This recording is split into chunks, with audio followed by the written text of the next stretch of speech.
তেলে ভাজা chicken bun. এই বানটা খেতে ভীষণ মজার হয়। তো বানটা বানানোর জন্য প্রথমত আমি ইস্টের ব্যবহার ছাড়াই কিন্তু আজকে বানটা তৈরি করে নেব। প্রথম দিয়ে দিলাম হাফ কাপ পরিমাণে কুসুম গরম পানি, তারপরে দিয়ে দিয়েছিলাম দুধ।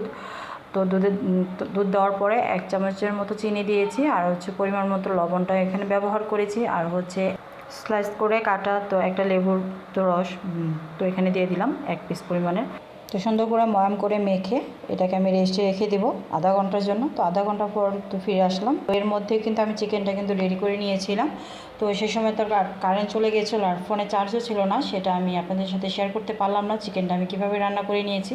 তো যার যার ইচ্ছে অনুযায়ী ঝাল তো পরিমাণ মতো দিয়ে আপনারা কিন্তু এটা কিন্তু নিজের ইচ্ছে মতন কিন্তু তৈরি করে নিতে পারেন।